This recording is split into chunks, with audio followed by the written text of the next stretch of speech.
So this is the beginning lesson of the Hermetic Principle of Correspondence, and I'm going to start from a reading right from the book, The Kabbalion. The Principle of Correspondence. As above, so below. As below, so above. The Kabbalion. The great second Hermetic principle embodies the truth that there is harmony, agreement, and correspondence between the seven planes of manifestation, life, and being. This truth is a truth because all that is included in the universe emanates from the same source, and the same laws, principles, and characteristics apply to each unit. A combination of units of activities as each manifestation manifests its own phenomenon upon its own plane. So for me, and when I read that, I find that so absolutely fascinating. And so what they're saying in a nutshell before I go into the planes is we've already gone over the all and the nothing and everything, but as I was saying before, from all the science that we've seen proves, and all the science we don't know leads to that everything from the smallest molecule to the greatest space unknown all breaks down to the same things and the same energy, and that everything is vibrating.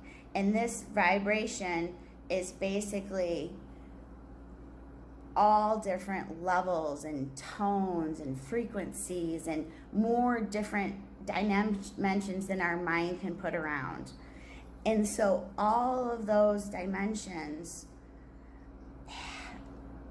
tend to, when we look at them, if we could see them, form these clusters. And these clusters are basically planes of entities that are similar in nature and vibration and in characteristics. And it's kind of just all over.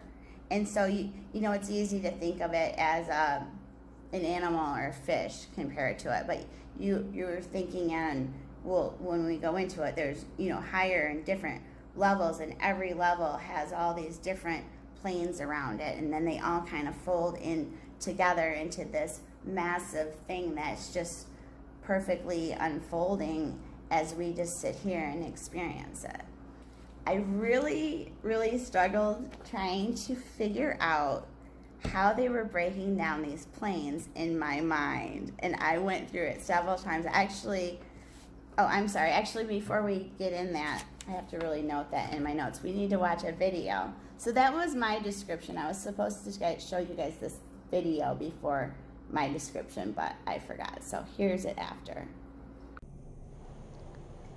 Please pause and watch the YouTube video link in the comments below. Thank you. Welcome back. So that's basically the two summaries of planes in general. So what helps me most about this whole plane, the whole characteristics about the planes in general, is all the rules and all the principles apply on all planes and every plane, and they all apply the same. And so that tells me when I'm struggling and I take back a breath and kind of look at nature, nature kind of goes in these rhythms where it sometimes it's really rough weather and sometimes really great weather, I think, is the perfect example. And so knowing that it's natural for that to happen into my life, because I can take that law that I apply as I see it in the world, and I know that it applies to the mental plane of my life. And so then it's like, whew, it kind of takes some of that responsibility off a little bit. for me. So, did you have any thoughts on that, Marty? Well, Diana, prior to the video, you dropped a couple really neat points, and that is in discussion with the multiple planes and how they're infinitely, how we can't even say large or small, I guess, you know what I mean? But simultaneously, there's, we're talking about different frequencies and vibrations. And my mind immediately picked up how when we tune in on a radio station, AM or FM, where we kind of plug into a frequency and pull in. Earlier, you were discussing about of the importance of how we think, how we vibrate, and what we send out, and it's because it's what we receive back, right? Right. As within, so without, right? And so when I was listening to you, and then also to that video of the gentleman that I spoke about previously, it made me realize the really tremendous responsibility we have for these amazing gifts of the Creator. We have everything. The Creator is so loving and so generous, and allowing us to have free will to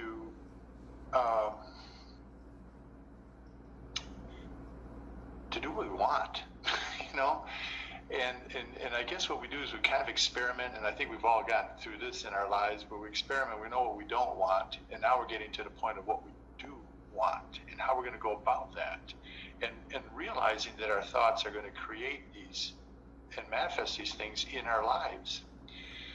So not only do we have a responsibility towards ourselves to stay in a loving, open, receptive mode for these things, but we have a responsibility for others to not feed the negative, not feed the confusion. Acknowledge it, of course, but just move through it. Don't put a judgment on it. Move through it. And so when we're talking these different planes, it seems like it's very important that we unclutter ourselves from the lower vibrations that kind of hold us back from those things, and then that way we can be more receptive. And then maybe when, like my favorite mantra is, let your will be done, let your will be done. And I think that as that happens, more fun, exciting things happen in life that we can't really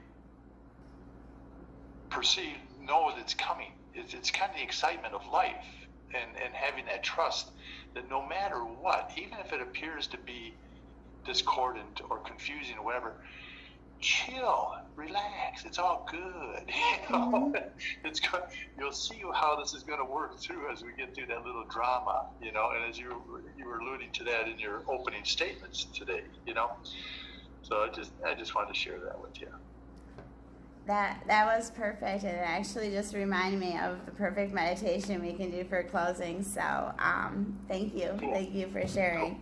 If you're interested, I was going to go through and break down these planes. Okay. Please. So I think it's really interesting just to see how other cultures defined everything and what they thought was important enough to classify. I mean, I think that in itself is worth studying. But then when you start looking at what they are, and it just really all resonates with me, and I get really excited about it. So it's just trying to trace it all out. Basically, they have these divisions, to be noted, aren't really divisions at all, because they really all blend together, and each little point has its own infinite blend together, and so there's no way you could actually divide them. But for the sake of conversation, the Hermetists used these division of planes so that they could discuss the concepts which were so important to them. And so they broke the great planes into three categories: the physical, the mental, and the spiritual. So the physicals relating to all physical, material, force manifestations. The mental is all forms of living known to us as ordinary life. And then the spiritual is beings possessing life, mind, form far beyond that of man today. That's what they have for it.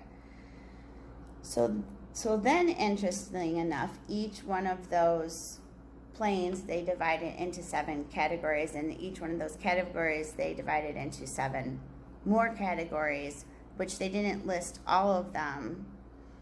But breaking the physical plane down, they have it broken down into 3 parts matter. Basically, there's 3 different planes of matter. Then there's this ethers layer, and then there's 3 planes of energy. So the first plane of matter is the forms of solid, liquids, and gases, which we know today. The next plane, they say, is a certain higher, more subtle level, and the next plane is the matter C, is the most subtle and tenuous matter. So that's how they broke down the 3 planes of matter. So you basically have the matter we know today, which we would consider this denser forms, and then you have higher forms, and then you have the most highest forms, and then you have this ether layer that goes between matter into energy, going into the first energy, which is the ordinary energy, which we know to science: heat, light, magnetism, electricity, attraction. Attractions including things such as gravity and other forms of attraction. So that's the first one right after the ether. Then it goes to higher forms of energy, such as the nature's finer forces. And then after that, it goes to energy, the highest form of energy, which is so highly organized, it bears many characteristics of life. And so that's how they broke down the physical plane. So then when you go into the mental plane, they actually call it they call it the mental planes, but each one's actually a mind. So you have the plane of mineral mind, which is the states or conditions of the minerals and chemicals. Now they go into a long description about how when they're saying this is not to be confused with the actual minerals and chemicals, because the actual minerals and chemicals are covered in the matter plane. This is talking about the mind of those minerals and chemicals. And so for every one we go through, it's actually the mind of those things. So we start with the mineral mind, and then we go into the elemental mind. And this is degrees of intelligence. This is basically the intelligence that sits between the mineral and chemical mind and the plant mind. So they're basically saying we know there's mineral, we know there's plant, and we know there's one in between. And when that flows us right into the next one, which is the plane of the plant mind, which is the states or conditions of the entities comprising the kingdoms of the plant world. Entities comprising, that is very cool. Yeah, isn't it? Yeah. That's from the Kabbalion, but it's parts of it put together. You know what I mean? I'm a big fan of Rudolf Steiner. Have you read works by Rudolf Steiner? No, I haven't. Oh, he's long past, but oh my God, he was one of them. He was a theosophist, one of the early ones, and branched off. So, okay, just wanted to share with you that I get this. This is great stuff. This is what I'm into. Yeah, I think it's quite fascinating. I was like, wow, this is so interesting. And so I really believe that you could really break this down and kind of use it a little bit more when you get more familiar with it. So that was the plant mind. And then basically the next one is the states and conditions of a higher form of elements or unseen entities that are basically between the plant mind and the animal mind. Okay. And then you fall into the animal mind, which most people are pretty familiar with that idea. And then between the animal mind and the human mind, there's another one. And that one would those entities that would fall in that in between, they would partake of the nature of both animal and human. That explains a lot, doesn't it? Yeah, right. Then they go into the human mind. Wow, for those that weren't there with us live, we actually continued into some great material. Then we lost the video connection. We're not able to reconnect. And then when I went back and checked the video, it had cut off at a certain point. Well, at this point, obviously. So I listened to it a few times to decide what to do, and I honestly feel like it cut off into the perfect spot. You know, we led all the way up into the human mind. I'm doing this on my balcony of my guest house in Playa Hermosa, Costa Rica. I really like the sounds of nature. I'm not sure how it will translate onto this medium, so please let me know what you think. So I'm just gonna continue a little bit. So we got all the way up to the human mind, and that closed the summary of the physical, the mental. The next one is spiritual plane, which is the least described in the materials, and here's my summary on it. The spiritual plane is where all the great teachers and assorted masters and all the wisdom is generating from the spiritual plane into the other planes, as they are all connected. And they are all following around the same rhythms. And so the talks of fallen angels is not far from truth, because we know as we go all the way to the farthest extreme one way, that it actually in one plane, one side of the plane, it will fall into the next side of the plane. So when the great masters get to their greatness, sometimes they use that greatness for ill will. And when they do, this heavy denseness becomes upon them. And no longer are they in the spiritual plane. Now they're in the heaviest and densest of planes. And so their creations is coming from that.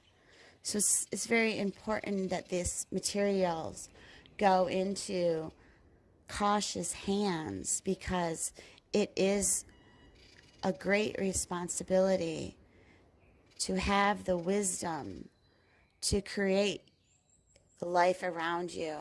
And so it's important to put your will in what you know is in the best and highest good for all, and lay that first at all times, because that goodwill is what creates the goodwill in your life.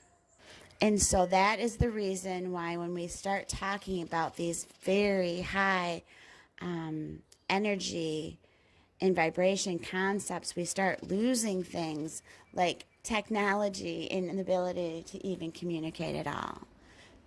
So the great news is we don't have to worry about any of that. And that is the gift. Just knowing it exists, and that we are supported and guided, and that it is our choice and our free will to either work from what we know, what feels resonant in our being, and or acting and using our will for what feels in discord with our being. And that is basically the separation from what the world calls heaven and hell. All right, thank you. I'm going to go ahead and go into the closing prayer and wrap up this class of sharing my magic toolbox of the Hermetic Principle of Correspondence. So thank you very much. I share every Tuesday at 10 a.m. Eastern Time. For more information, go ahead and contact me. Our closing prayer. The light of all surrounds us. The love of all enfolds us. The power of all watches over us. Wherever we are, all is, and that's the truth. Thank you. Bye now.